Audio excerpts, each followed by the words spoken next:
Relações tóxicas. Você vivencia isso de alguma maneira aí na sua vida? Bom, eu percebo na minha prática clínica que de uma maneira ou de outra a gente sempre estará sujeita a um relacionamento tóxico e isso faz parte da condição humana.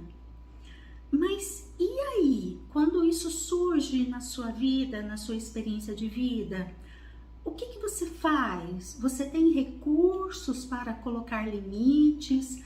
Você tem recursos, habilidades para buscar um equilíbrio nessa relação?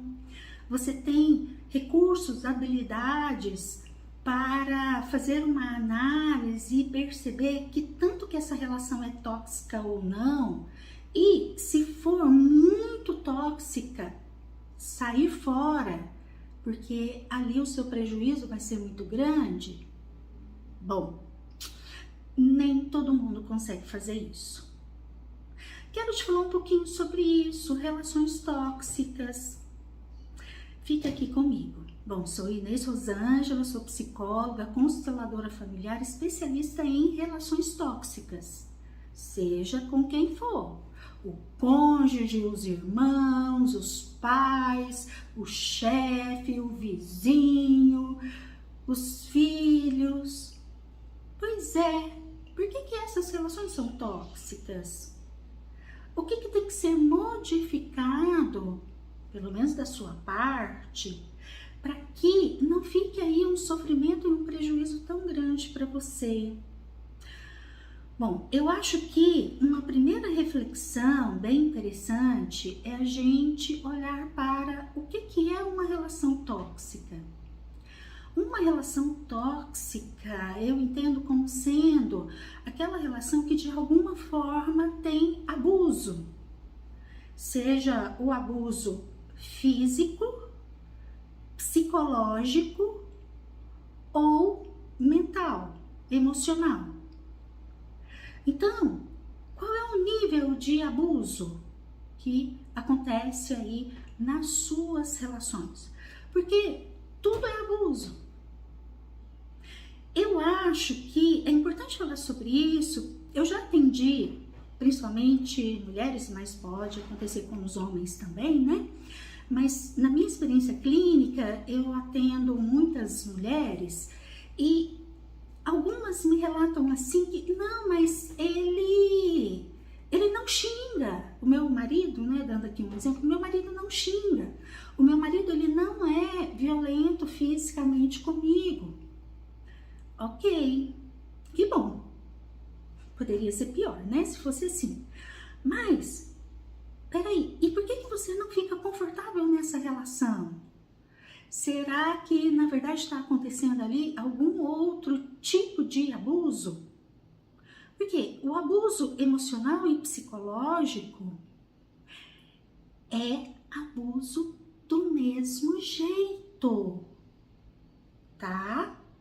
Não é porque, a título de exemplo, né? Não é porque você não leva uma surra do marido que o que ele faz não é abuso, tá? Porque o que é o abuso psicológico, o abuso emocional? É aquele em que o outro não tem uma empatia com você.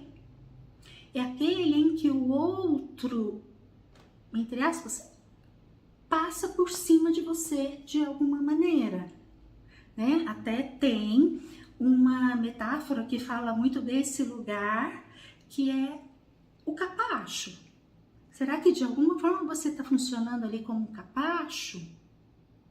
Naquele momento do desentendimento, em que aquela outra pessoa ficou de alguma forma chateada, com raiva, sem paciência, etc., com você, aquela pessoa, ela parou um pouquinho para respeitar o seu lugar, o que você sentia, o que você estava pensando. Ela te perguntou, nossa, mas por que você está fazendo desse jeito? enfim, de alguma forma houve uma empatia com você? Bom, se não houve, então sim, isso é abuso. Certa vez uma paciente, mas me vem à mente aqui agora que eu já ouvi mais ou menos esse contexto algumas vezes, em que o marido nunca brigava, mas ele emburrava constantemente. E quando ele entrava nesse estado de emburramento, ou seja, que ele ia lá pro canto dele e ele se fechava de um jeito, ele saía de uma certa forma da relação. Então, ela sofria muito com aquilo. E no sofrimento que ela vivenciava, inclusive passava pela mente dela que ela sempre era a culpada. O que eu fiz agora? E durante o processo terapêutico, muitas vezes a gente vai percebendo que não, peraí, você não fez nada. E o grande problema é que, é saudável que o outro possa ter o tempo dele de digerir as dificuldades que ele tem na relação comigo. Assim como eu, quando eu precisar, que eu possa ter o meu tempo de digerir as minhas dificuldades na relação com esse outro. Mas quando o outro, ou eu mesma, nesse meu tempo, quando o outro entra num movimento de punição comigo, num movimento de retaliação, num movimento de vitimismo para me culpabilizar, aí é que é o abuso. Então, vamos refletir sobre o que é o abuso nas relações. Agora, quando eu falo isso significa que, Inês, eu me identifico com isso que você está falando. Isso significa que essa relação, ela é terrivelmente terrível, você vai ter que sair dela o mais rápido possível? Não sei, vai depender do nível de toxicidade que a outra pessoa traz para a relação. Mas é muito interessante trabalhar essa relação, principalmente se ela é importante para você, para que ela melhore. Se for um nível de toxicidade que você percebe que o mesmo tanto que você sofre, em outros momentos o outro também sofre, o outro também fica desconfortável com você. Então aí é um tipo de relação que vale muito a pena investir num processo terapêutico para você se reeducar e, portanto, se posicionar naquela relação de uma maneira mais saudável, fazendo a sua parte. O ideal seria que os dois fizessem terapia, os dois buscassem a reflexão.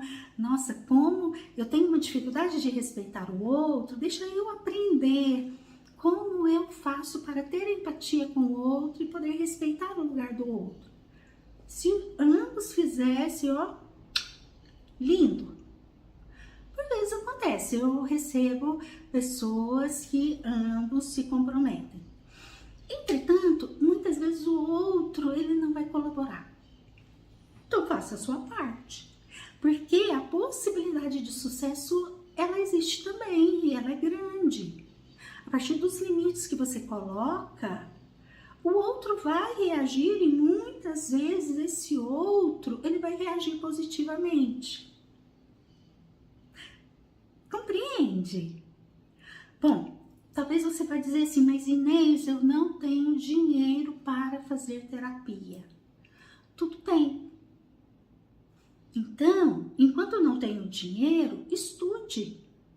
Aqui no meu canal mesmo, eu tenho muito conteúdo falando sobre relações de narcisismo, relações com codependência. Estude e já comece a trabalhar isso em você. Mesmo que seja aí de uma maneira mais intuitiva. Porque o ideal é no processo terapêutico mesmo, com um profissional que tenha essa especialização. Porque aí você tem uma condução e aí você vai atingir o seu objetivo mais rapidamente. Mas se não tem o dinheiro, se não tem a disponibilidade interna para isso não te impede de já começar a fazer este trabalho. Combinado? Bom, quis falar aqui sobre o que é o abuso, o que são relações tóxicas, sobre isso de que, por vezes, o abuso, ele é mascarado, ele é mais oculto, mas ainda assim não deixa de ser abuso, ok? Combinado? Bom, vou encerrando por aqui. Gratidão por você ter ficado até aqui comigo. Se você gostou, curte, compartilha. E se você não é inscrito, se inscreva aqui no canal. Será um prazer te ter por aqui, tá? Bom, grande beijo e até o nosso próximo encontro.